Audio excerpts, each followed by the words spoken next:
Family and fellow soldiers, I'm the Professor, and this is the Moment of Truth.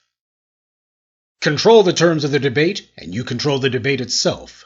White power lost control of the words when the black media began getting people to use the vocabulary that we express. The white media didn't have an answer for that. That was the reason why, during the uprisings of the mid-2000 teens, you had the white media trying to do their man-on-the-street interviews. In the past, they'd been able to get away with that mess, but when they started hearing people using the talking points that the black media was, the white media then retreated back to their network studios, where they can totally control who gets on the air and what gets heard. The same thing has happened with reparations. That sham fraud that took place on Capitol Hill a couple of years back, that was their attempt to retake control of the debate by having hand-picked flunkies and agents like Ta-Nehisi Coates say that reparations doesn't have to be cash. That was the point they wanted to reach. That was the talking point they wanted out there. They wanted to float that out there and try to see if it would get any traction. But the black media was on the case and shut that one down. But that's not to say that the bad guys are not still trying to push their lies anyway. Larry Elders ended 2022 making the same old fool out of himself. He tried saying that reparations would be mostly about race, and what do you do when you got mixed race people, etc., etc. Notice how the Larry Elders and others never pledge that if they get reparations, they're going to give their share of it away. Notice they never promised that. Oh, they're so opposed to it that if somebody says, you'll get a check, none of them sits there and says, well, I won't keep it. See, it's very easy to lie and say that you don't want reparations when you think that it's an impossibility anyway.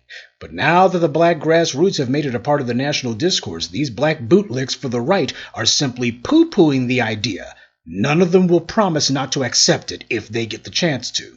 They want to stay in the good graces of the white powers that they shill for. But they know their white paymasters would never do the same for them. White Republicans complain all the time about governmental programs, spending bills, and such. That is, if they're enacted under a Democratic administration. And they proudly vote against this legislation whenever it's up for debate. But when the plans get funded regardless, those same white Republicans will be the first ones on TV back in their home districts, holding up checks for the cameras and bragging about how they brought home money for their constituencies. The only thing these white right-wingers turn down is their collars. They'll take money wherever or from whomever they can get it, whether they deserve it or not, and they'll be totally unapologetic about it. But to show how stupid Larry Elder has always been, the very first comment replying to his idiocy was linking a post to disprove him. Larry Elder is simply shilling to get on Fox News. You can tell when some clown is desperately trying to get some FaceTime on Tucker Carlson. This is why you don't want people trying to make reparations about merely being black. It must stay focused on lineage. What Larry Elder is doing is not meant to stop reparations. It's meant to redefine it, to control the terms of the debate. Try to see if you can confuse the definition of reparations, or at least confuse the definition of what it ought to be.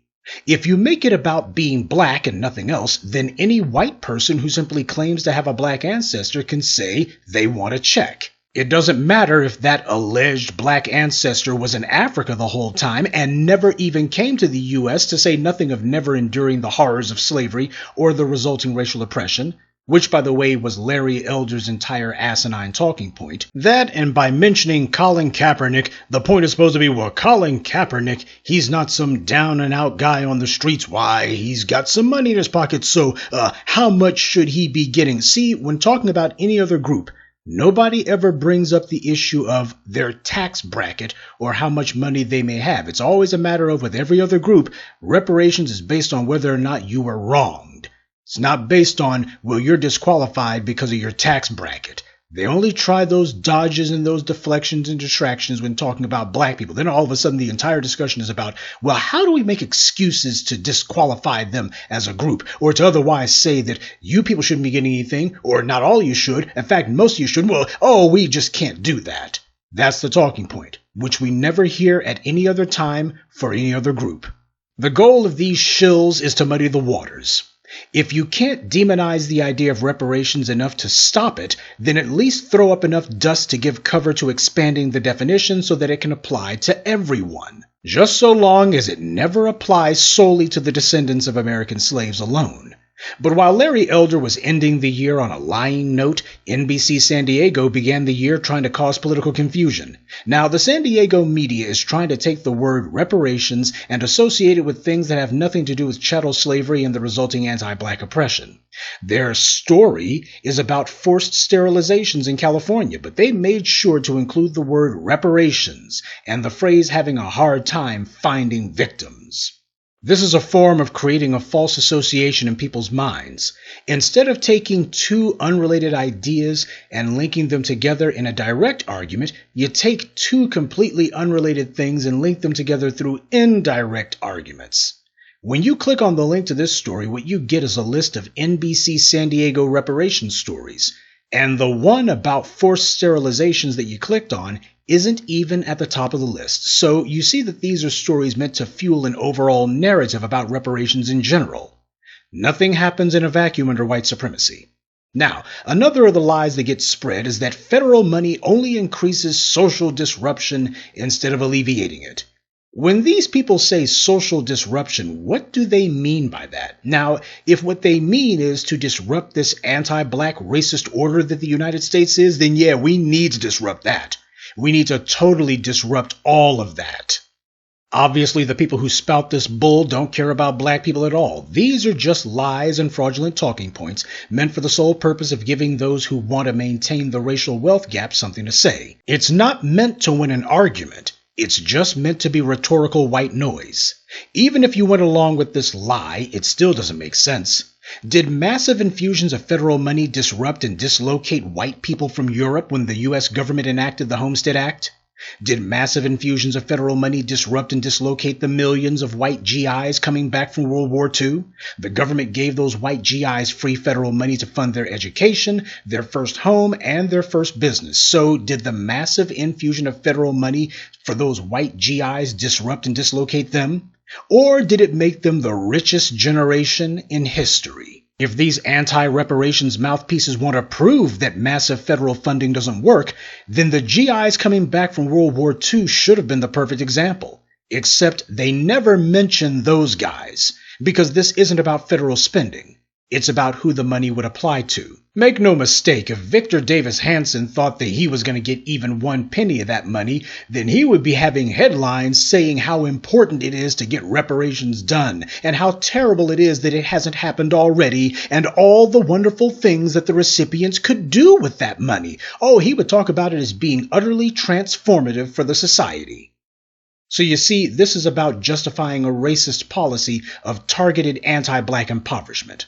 The objection that these anti-black white supremacists and their black flunkies have to reparations isn't about the amount of money involved. The basis for the disbursement isn't the problem either. The problem is the same thing it's always been. Who would get the money? Federal funding works. That's why so many corporations, nonprofits, and sufficiently wealthy private individuals demand it. And that's why they're furious at the prospect that black people may actually get it. To them, the game is economic keep-away. Make sure the money never goes directly to who it's owed to. So the scheme is to write up a plan, quote-unquote, where their middleman becomes the center of the whole operation, like that fraud in Evanston where they say their idea of reparations is to give black folks a tiny housing voucher. But it's a voucher that can only be used at a white bank. So that's who the money goes to. Notice how the Victor Davis Hansons and such never point that out. They don't say, oh, how fraudulent this is, you shouldn't be doing that. Yeah, because they know exactly what the game is that they're trying to push. We told you that this is exactly what these white supremacists would try. They would concoct lies and obvious scams and do it for the sake of saying, well, this is what defines reparations. This is what constitutes reparations, don't you know? And by the way, please don't think it a coincidence that the subtitle of this hit piece mentions the figure of $22 trillion from the federal government, the same ballpark figure that so many of us mention. That's how you know we're on the right track, that they fear that this could happen. They don't so much as even want to engage with the issue. They got to talk around it. It terrifies them too much. And it's not just online right-wingers. You've had people like Byron Allen's online rag, the Griot, opposing lineage-based reparations. All these bootlicks can think about is, y'all gonna mess up my interracial sexual access. Which is particularly important to Byron Allen, by the way. But this is what Byron Allen's saying about reparations. Meanwhile, he's going to court every 5 seconds, claiming and invoking black people's history as a reason why white corporations need to do business with him. So he's just doing this to leverage himself some white corporate contracts. But as soon as he gets them, he turns around and tells black folks, you shouldn't have anything. Or at least if you do, you got to make sure everybody else gets taken care of. Gee, when Byron Allen files his little lawsuits in court, does he include everybody? Of course not. He only includes himself. I throw that in there simply as a reminder to the people who still follow the A-dunce crowd. You guys were telling us to support Byron Allen back in the day. And notice how Squarejaw and Mushmouth have been totally silent on this.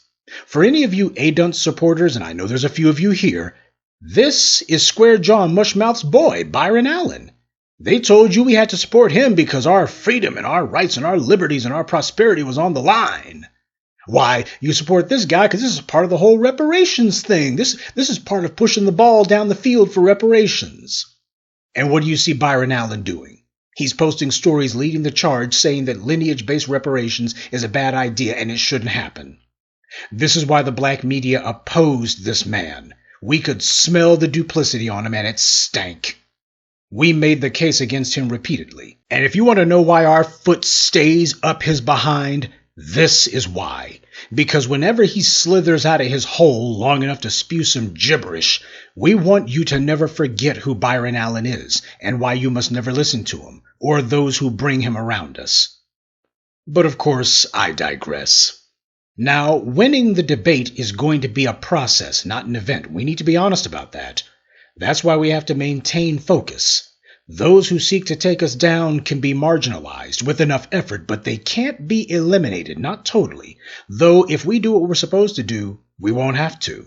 The sign of victory won't be when they agree with us. It's going to be when they've been silenced. So let's make sure we give them a permanent case of lockjaw. Before it's all over, we want to make sure we're in the position to write the final chapter on reparations.